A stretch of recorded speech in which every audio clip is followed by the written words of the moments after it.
Being famous can be really exhausting. It's like being under a microscope where you're analysed 24/7. That's exactly what's going on with Tyla right now.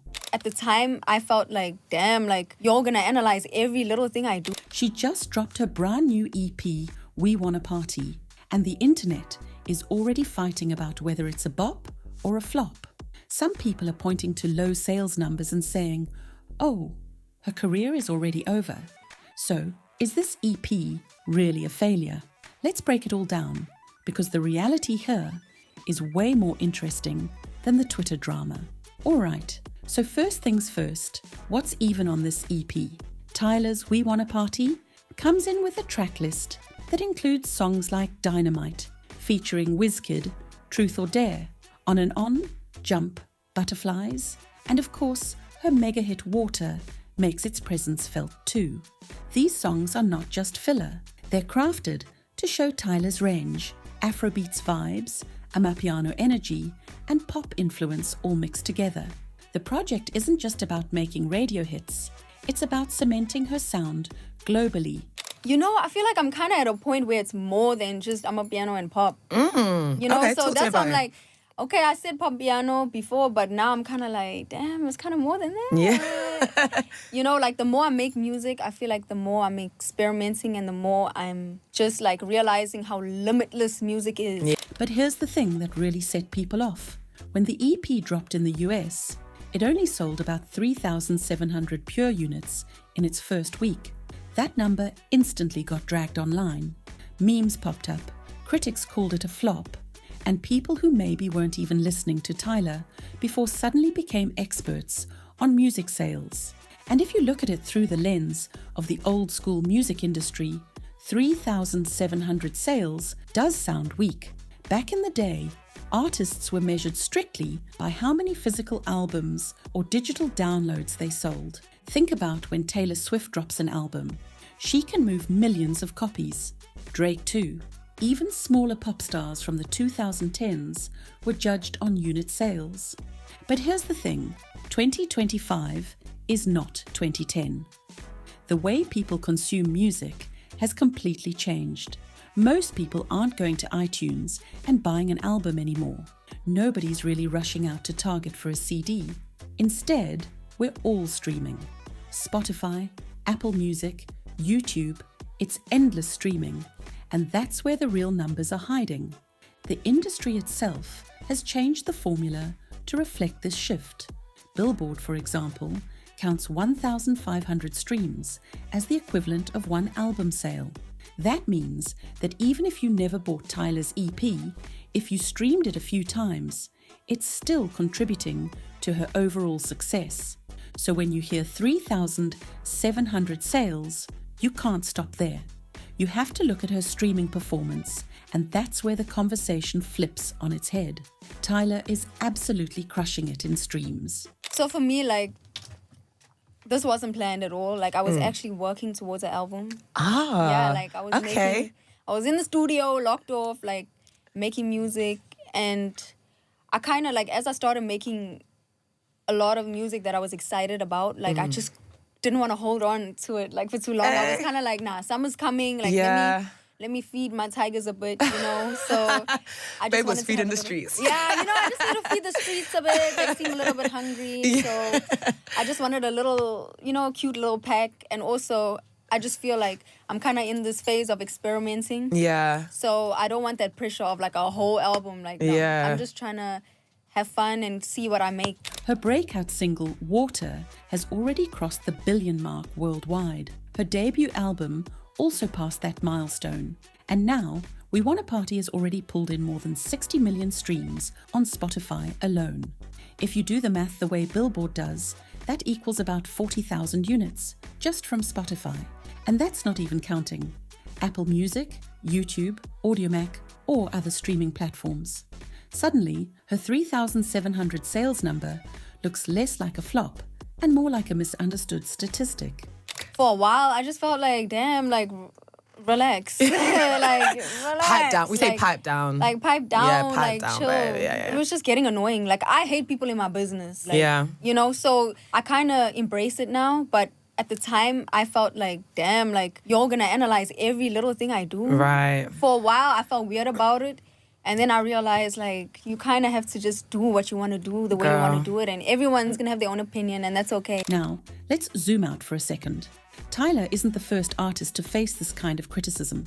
Other global stars, especially in Afrobeats and Amapiano, have dealt with the exact same thing. Burna Boy, Rema, Wizkid, they all have massive international fame, they sell out arenas, they headline festivals, and yet their US first week album sales are often not that high. Why? Because their audiences stream. They're global artists who aren't dependent on American buying habits. Their fans spread across continents, and streaming is the universal currency. I mean, it's summer. Like, it's summer now, and I'm releasing more throughout the year and a bigger one in October for Africa's summer and wherever else it's summer, because it's kind of opposite, Yeah. When it's summer here, it's winter at home. So I have to serve both, At the same time, yeah, of course. At the same time. So, yeah, like, I'm just trying to give bangers for people to, have fun with. So comparing Tyla's sales to someone like Taylor Swift or Olivia Rodrigo doesn't really make sense. It's apples and oranges. And then you've got Dynamite, Tyla's collab with Wizkid. That track debuted as the highest entry of the year on Billboard's US Afrobeat Songs chart. That's no small deal. It shows that not only is she pulling in streams, she's also charting where it matters most. The EP isn't just some quiet drop, it's making noise in all the right places. But of course, the internet loves drama, so people aren't just talking about numbers, they're also debating identity and culture. Tyla has openly identified as coloured in the South African context, which is a specific racial and cultural identity.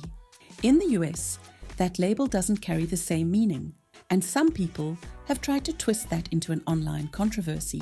There's been chatter about whether her identity affects how she's being received internationally, especially in America. While that's an ongoing conversation, it shows how messy the internet can get when it comes to defining success. It's not just about the music anymore. It's about perception, identity, and how narratives are spun on TikTok, Twitter, and Instagram. Now let's go back to the word flop for a second, because this is where the whole debate really gets juicy. Calling We Wanna Party a flop is based on an outdated way of measuring success. If we were in 2005, sure, low album sales would be the kiss of death.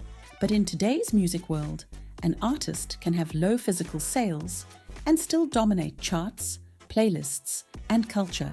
Tyla is showing us that streams are the real scoreboard. If millions of people are playing her music daily, if she's charting internationally, if her songs are going viral on TikTok, how does that equal failure? That sounds a lot more like dominance to me. And let's be real, sometimes critics forget context. Tyla is still early in her career. She's not a 10-year industry veteran yet. She's fresh off a breakout hit that took over the globe. And instead of fizzling out, she followed it up with a full project that's pulling in tens of millions of streams in just weeks. That's the opposite of falling off. If anything, she's building momentum. Think about it. Plenty of artists have had a massive one-hit wonder moment and then disappeared completely. But Tyla is stacking hits, collaborating with huge names like Wizkid, and staying in the spotlight. Her career trajectory isn't sinking, it's expanding. And honestly, part of the confusion comes down to how the industry itself reports success. Fans see 3,700 units sold and don't realize that the number doesn't include streaming equivalents. Headlines love to focus on the flop angle because it gets clicks, but the reality is buried in the fine print. If you actually follow the charts and the stream counts, Tyla's not just surviving, she's thriving. At the same time, we can't ignore that Tyla is under pressure. After the runaway success of Water, the expectations for her next moves were sky high. Everyone wants her to deliver hit after hit. That pressure can feel overwhelming, and no artist is immune to criticism when their numbers get put under the microscope. But the fact that people are even debating whether she's flopping or not proves one thing: she's relevant. Nobody wastes this much energy on an artist who doesn't matter. Now let's talk a bit about how this conversation reflects the bigger picture in the music industry. The way we measure success is constantly evolving. Today it's streams, tomorrow it could be TikTok virality, and who knows what's next. Artists like Tyla represent this new generation where global reach matters more than local sales. She's not boxed into one market. Her music moves across borders, cultures, and languages. And that's exactly why she's in such a strong position moving forward. So, is We Wanna Party a flop? Number, not even close. It's a project that's performing exactly the way modern music is supposed to perform. Heavy on streams, lighter on sales, and big on cultural impact. The people calling it a flop are stuck in the past, using outdated metrics to judge an artist who's already living in the future. So the next time you see someone saying, Tyla's career is over, just remember, this is the same girl who turned a viral TikTok dance into 1 billion streams. She's not going anywhere anytime soon. In fact, she might just be warming up. And now I've got to ask, do you think Tyla's EP, We Wanna Party, deserves to be called a flop? Or is she actually proving that the old rules don't apply anymore? Let me know what you think in the comments, and don't forget to like and subscribe for more deep dives into Tyla's world.